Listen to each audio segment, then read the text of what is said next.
warahmatullahi wabarakatuh. Sebelumnya perkenalkan, nama saya Angelia Pasca dengan NIM 0222050. Di sini saya akan mempresentasikan hasil instalasi dan manajemen mesin virtual menggunakan Proxmox. Nah, langsung saja kita masuk yang pertama, instalasi Proxmox. Pertama itu ada jendela, nama dan sistem operasi mesin virtual. Nama di sini memberikan nama pada mesin virtual yang sedang dibuat.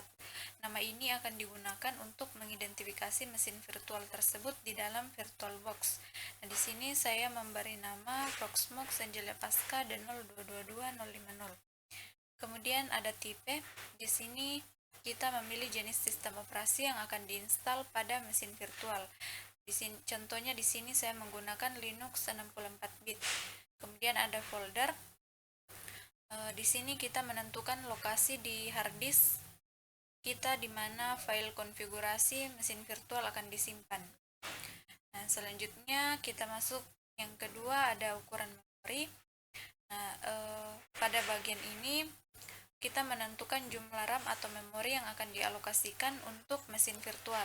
Semakin besar RAM yang diberikan, semakin baik kinerja mesin virtual, tetapi juga akan memakan lebih banyak sumber daya komputer host.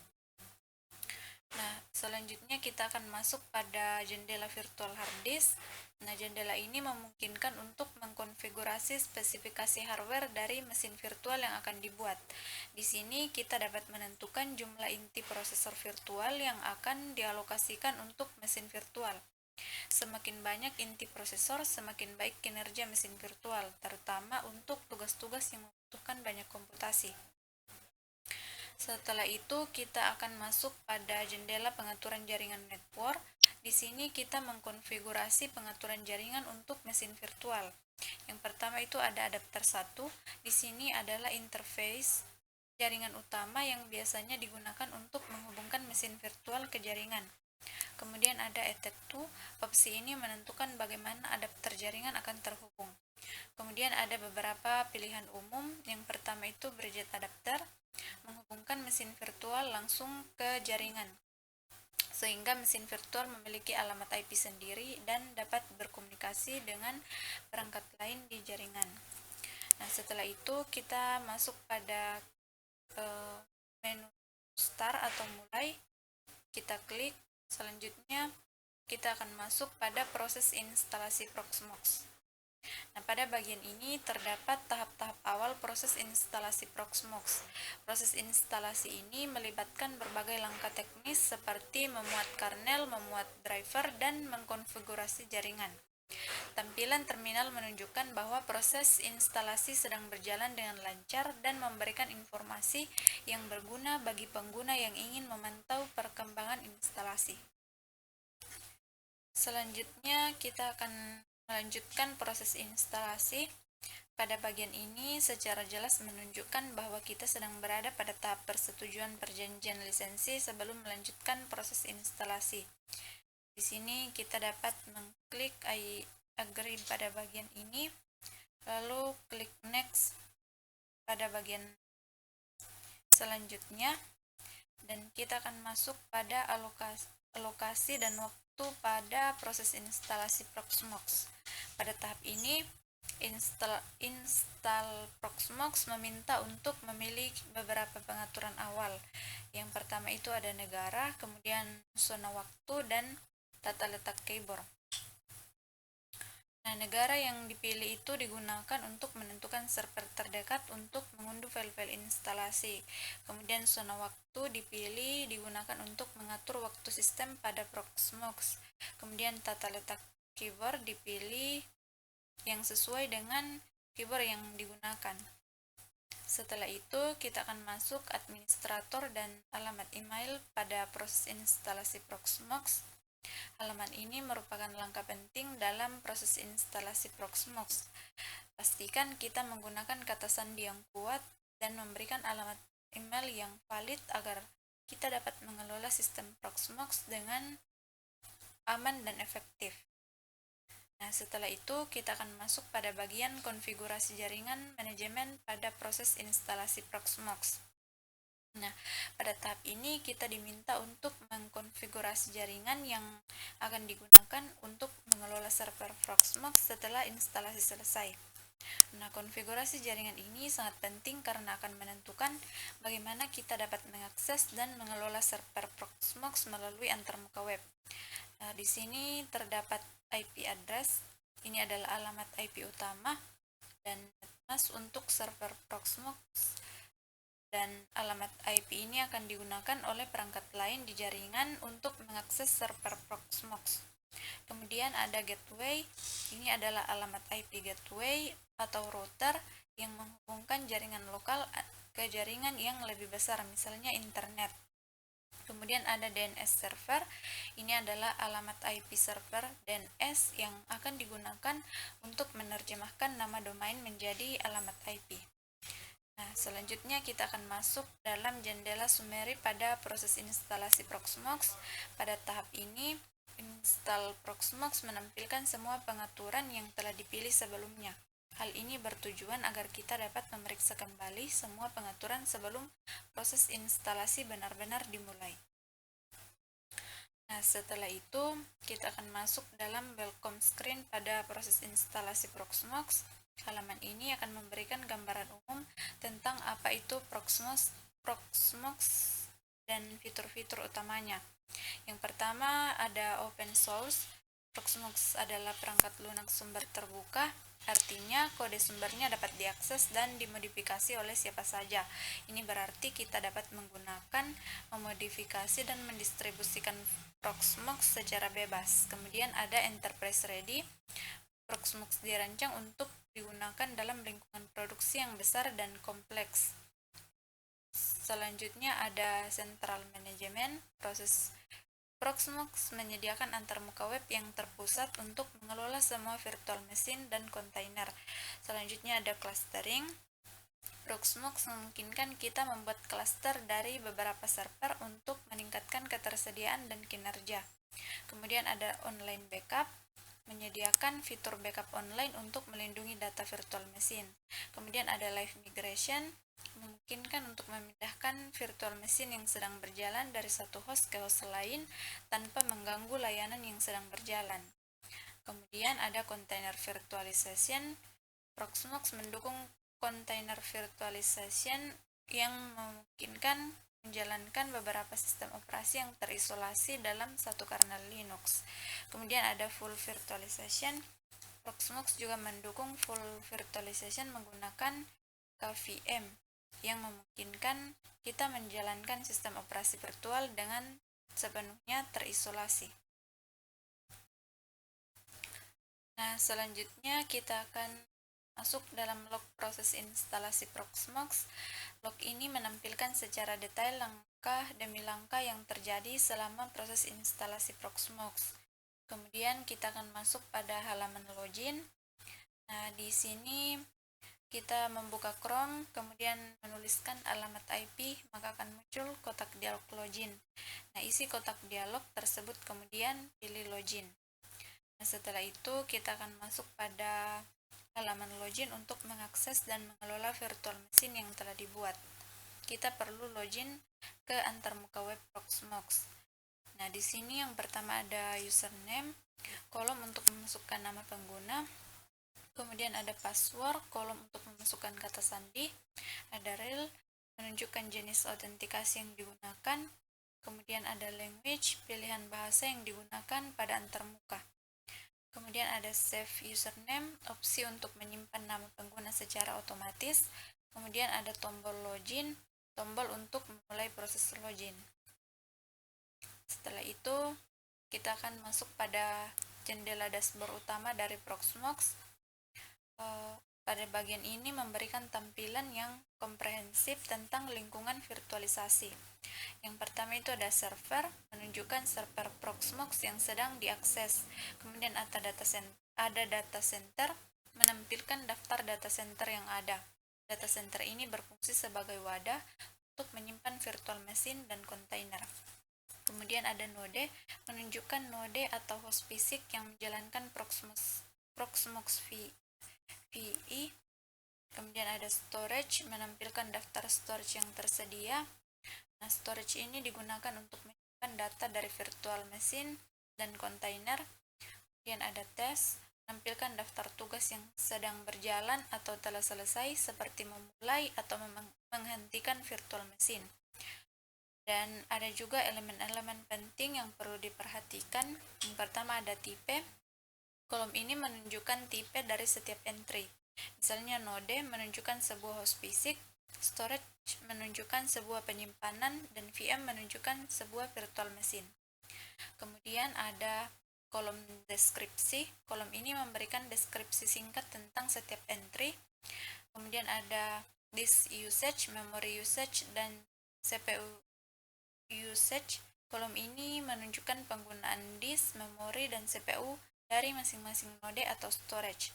Kemudian ada uptime, menunjukkan waktu uptime dari node atau virtual machine. Setelah itu, kita akan masuk pada jendela storage pada antarmuka web Proxmox. Nah, storage lokal, bagian ini menunjukkan lokasi penyimpanan yang berada secara fisik pada server Proxmox itu sendiri.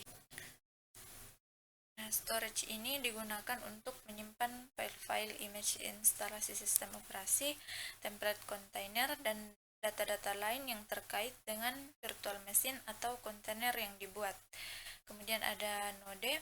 Node ini merujuk pada server fisik tempat Proxmox diinstal, dan ada image instalasi sistem operasi menampilkan daftar file yang tersimpan di storage, dan juga city templates. Bagian ini menampilkan template kontainer yang telah dibuat. Template kontainer ini digunakan sebagai dasar untuk membuat kontainer baru dengan cepat. Kemudian ada backup. Bagian ini memungkinkan untuk membuat backup dari data yang tersimpan di storage, memulihkan backup, atau mengunduh backup ke komputer lokal. Selanjutnya kita masuk dalam pengunggahan file ISO ke dalam penyimpanan lokal pada Proxmox. Nah, pada pengunggahan file ISO pada Proxmox ini adalah langkah awal untuk membuat virtual machine baru.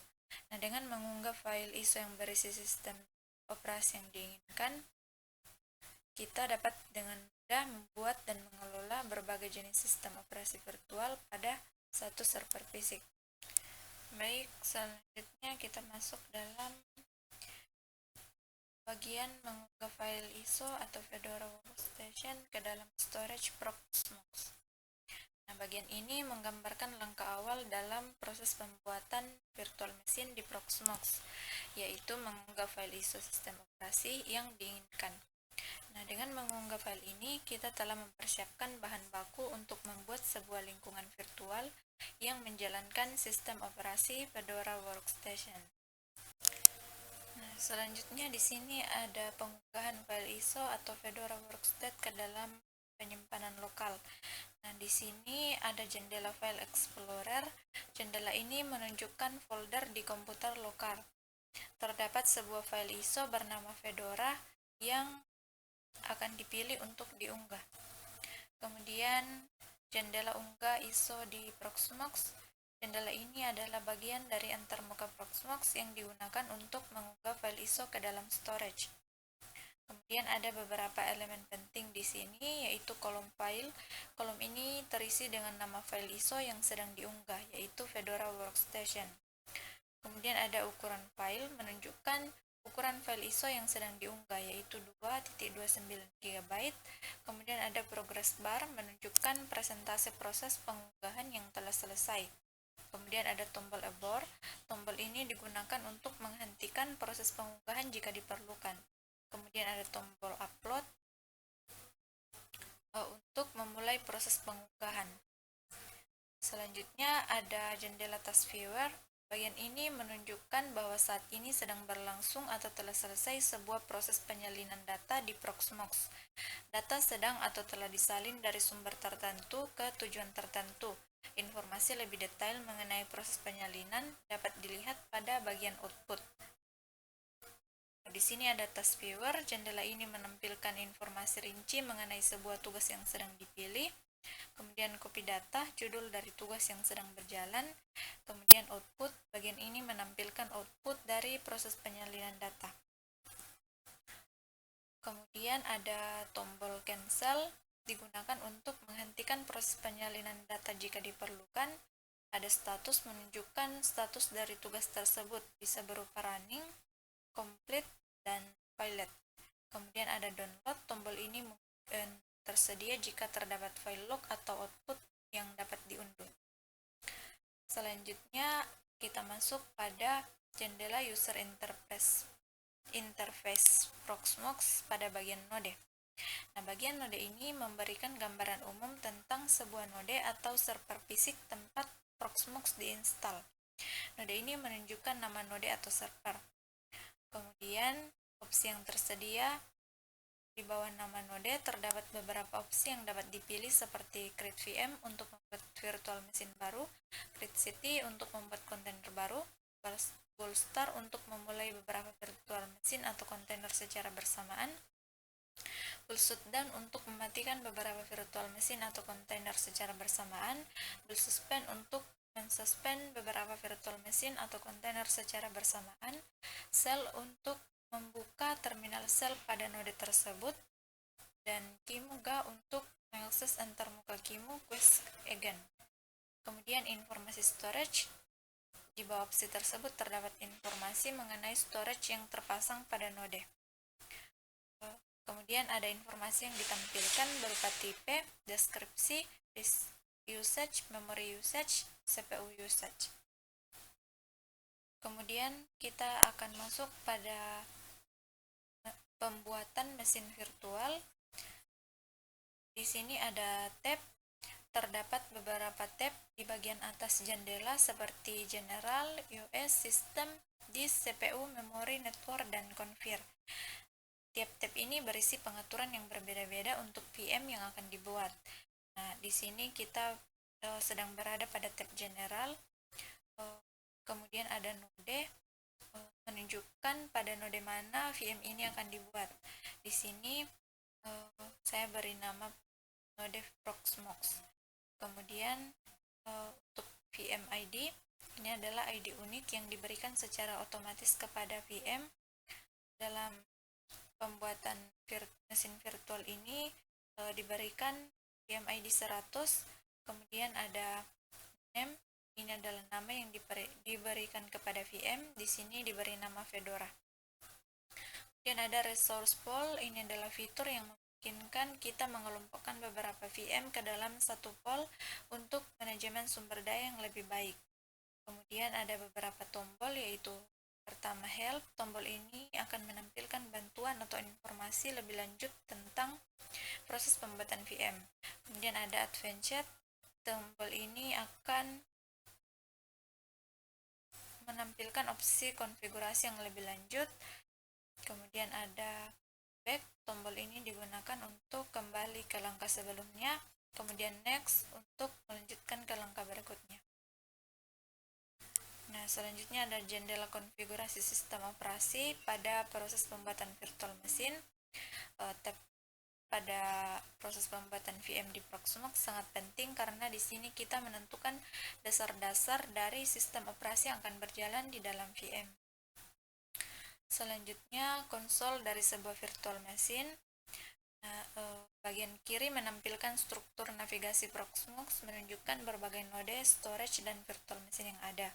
Kemudian konsol VM, bagian kanan menampilkan konsol atau terminal dari VM yang sedang aktif. Kemudian ada menu konsol, di bagian atas terdapat beberapa tombol atau icon yang memungkinkan kita untuk mengontrol VM, seperti play dan pause untuk memulai dan mematikan VM, shift untuk mengubah ukuran tampilan konsol, screen untuk menampilkan konsol dalam mode layar penuh, konsol untuk mengakses kembali konsol jika tersembunyi, dan more untuk mengakses opsi tambahan seperti menyalin dan menempel teks, mengubah ukuran, font, dan sebagainya. Kemudian ini adalah tampilan virtual machine yang telah dibuat. Kemudian yang terakhir, bagian ini menunjukkan bahwa kita sedang terhubung ke sebuah virtual machine yang menjalankan sistem operasi Fedora. kita dapat berinteraksi dengan sistem operasi ini secara langsung melalui konsol ini, seolah-olah kita sedang menggunakan komputer fisik. Selanjutnya, bagian tantangan dan solusi. Yang pertama, tantangan mengenai masalah penyimpanan pada laptop saat menginstal Proxmox. Nah, instalasi Proxmox sendiri, Proxmox membutuhkan ruang disk yang cukup untuk sistem operasinya, serta untuk menyimpan konfigurasi dan data terkait virtual machine. Kemudian untuk virtual machine, setiap virtual machine yang dibuat juga membutuhkan ruang disk untuk sistem operasi tamu, aplikasi, dan data yang disimpan di dalamnya. Sehingga adapun solusi yang pertama itu menambah kapasitas penyimpanan, menyambungkan hard disk eksternal ke laptop dan menggunakan sebagai penyimpanan tambahan. Kemudian mengoptimalkan penggunaan ruang, seperti menghapus file yang tidak terpakai.